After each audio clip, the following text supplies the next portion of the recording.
ပါရှင်ဒီတစ်ပတ်အတွက် BEV ရဲ့မှတ်မှတ်ထတဲ့သတင်းစီစဉ်ကနေကြိုဆိုလိုက်ပါတယ်ဒီစီစဉ်ကတော့မြန်မာနိုင်ငံနဲ့ပတ်သက်တဲ့သတင်းတွေတွေမှာပြည်သူတွေအတွက်မှတ်မှတ်ထဖြစ်စေမယ့်သတင်းတွေကိုစူးစီးတင်ဆက်ပေးမှာပါကျွန်မကတော့စီစဉ်သက်သက်သူအင်းမြင့်မှုခင်ပါရှင်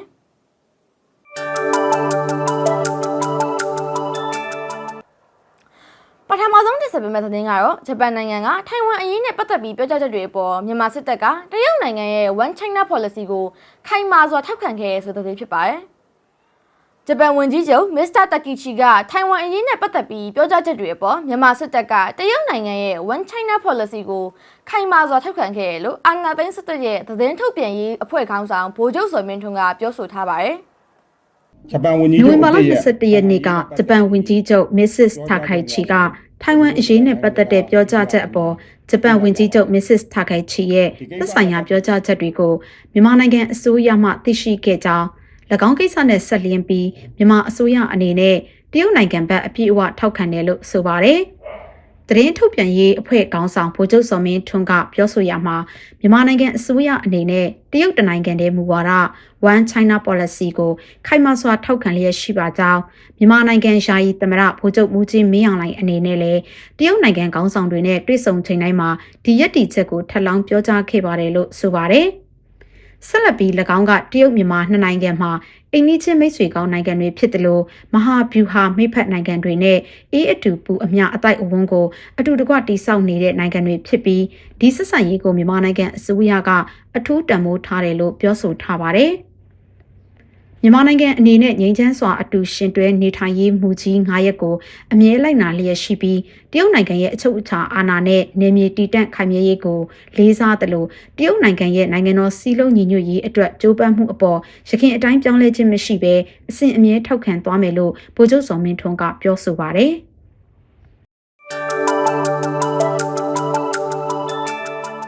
ဒုတိယတစ်ဆက်မဲ့သတင်းကတော့ရွေးကောက်ပွဲဥပဒေနဲ့အရေးယူခံထားရတဲ့လူတို့ကိုစစ်တပ်ကနှစ်ရှည်ထောင်ဒဏ်တွေချမှတ်နေရဆိုတဲ့သတင်းဖြစ်ပါတယ်။အာဏာသိမ်းစစ်တပ်ကရွေးကောက်ပွဲဥပဒေနဲ့အရေးယူခံထားရတဲ့သူတို့ကိုနှစ်ရှည်ထောင်ဒဏ်တွေချမှတ်နေခဲ့လို့သိရပါတယ်။နိုဝင်ဘာ19ရက်နေ့ကအမျိုးသား3ယောက်နဲ့အမျိုးသမီး1ယောက်တို့ကိုသက်ဆိုင်ရာမြို့နယ်တရားရုံးတွေကနေနှစ်ရှည်ထောင်ဒဏ်တွေအသီးသီးချမှတ်ခဲ့တာဖြစ်ပါတယ်။ရန်ကုန်တိုင်းလှိုင်သာယာအနောက်ပိုင်းမြို့နယ်နဲ့ရှေ့ပိုင်းမြို့နယ်တရားရုံးက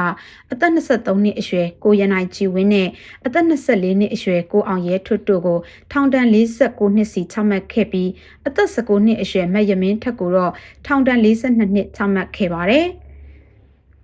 ကိုရနိုင်ကြည်ဝင်းနဲ့ကိုအောင်ရဲထွတ်တို့ကိုရွေးကောက်ပွဲများကိုနှောက်ယှက်ဟန်တာဖျက်ဆီးခြင်းမှကာကွယ်ပေးရေးဥပဒေပုံမှ23ကကြီးအရအမှု9ခုဆွဲဆိုခဲ့တာဖြစ်ပြီးမယမင်းထက်ကိုလည်းပုံမှ23ကကြီးအရ6မှုဆွဲဆိုခဲ့ပြီးနှစ်ရှည်ထောင်ဒဏ်ချမှတ်ခဲ့တာဖြစ်ပါတယ်။မွန်ပြည်နယ်ချောင်းစုံမြို့နယ်ကအသက်65နှစ်အရွယ်ဦးကျော်မြင့်ကိုမော်လမြိုင်ခရိုင်တရားရုံးကပါတီစုံဒီမိုကရေစီအထွေထွေရေးကောက်ပွဲကိုနှောက်ယှက်ဟန်တာဖျက်ဆီးခြင်းမှကာကွယ်ပေးရေးဥပဒေပုံမှ26ကကြီးမြင်းဆောင်24ကကြီးအရထောင်ဒဏ်18နှစ်ချမှတ်ခဲ့ပါတယ်။ရွေးကောက်ပွဲဥပဒေနဲ့ပထမဆုံးစတင်အရေးယူခံခဲ့ရတဲ့ရှမ်းပြည်နယ်တောင်ကြီးမြို့မှအသက်36နှစ်အရွယ်ကိုနေသွေးဆိုသူကိုတောင်ကြီးမြို့နယ်တရားရုံးကစက်တင်ဘာလ9ရက်နေ့ကအလုံးနဲ့ထောင်ဒဏ်9နှစ်အမိန့်ချမှတ်ခဲ့ပါတယ်။ရွေးကောက်ပွဲဥပဒေနဲ့ဖမ်းဆီးအမှုဖွင့်ခံထားရတဲ့သူတွေကထောင်ဒဏ်ချမှတ်ခံခဲ့ရသူ9ဦးအထိရှိနေပြီးရွေးကောက်ပွဲလုပ်ငန်းစဉ်တွေပြပြအောင်လှုပ်ဆောင်မှုကြောင့်ဖမ်းဆီးအရေးယူခံခဲ့ရသူကတော့အယောက်100နီးပါးရှိတယ်လို့သိရပါတယ်။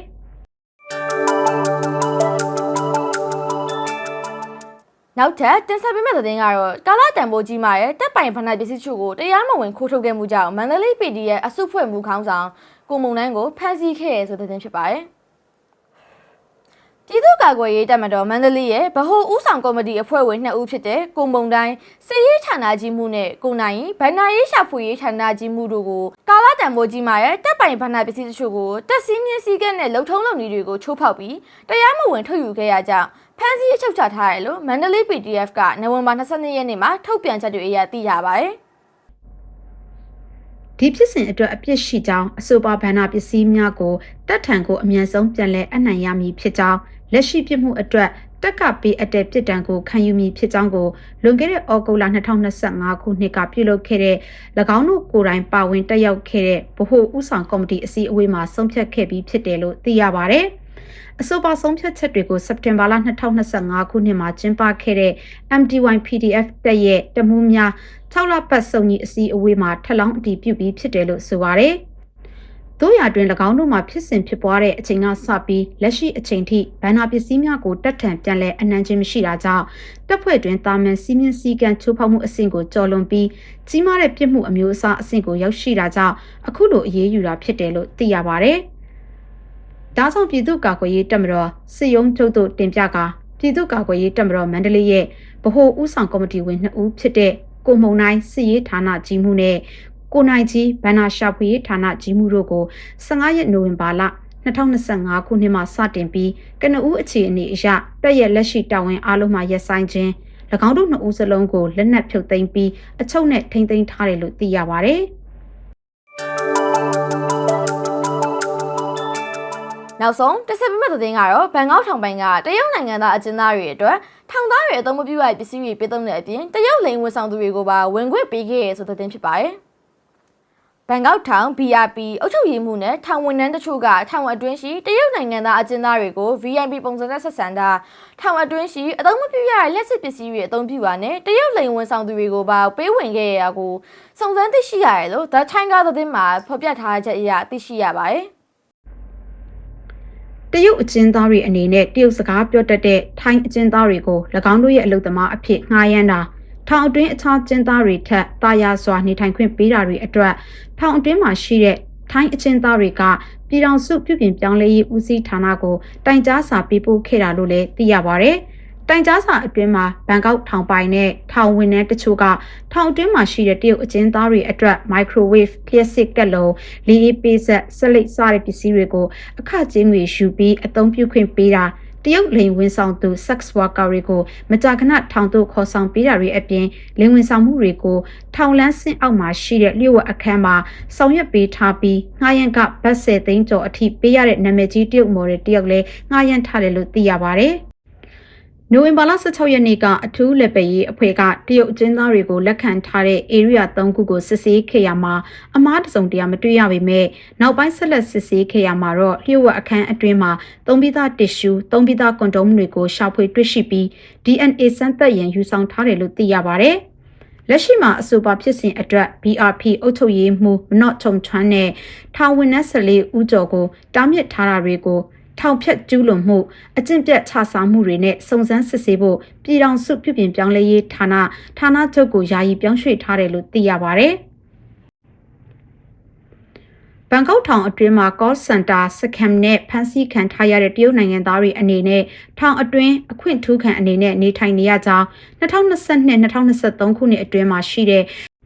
ထောင်ဒဏ်ခံခဲ့ရသူနိုင်ငံရေးတက်ကြွလှုပ်ရှားသူအကာချိုင်ဟောင်ကောင်ဝန်သူ့ရဲ့လူမှုကွန်ရက်မှာပြီးခဲ့တဲ့ဇန်နဝါရီလအတွင်းကရေးသားခဲ့ပေမဲ့အဆိုပါအကြောင်းအရာကိုပြုပြင်ပြောင်းလဲရေးဌာနကမထင်ရှားကြောင်းတုံ့ပြန်ခဲ့ပြီးနောက်ထပ်စစ်ဆေးမှုတွေဆက်လက်ပြုလုပ်မယ်လို့တုံ့ပြန်ထားတယ်လို့လည်းသိရပါတယ်။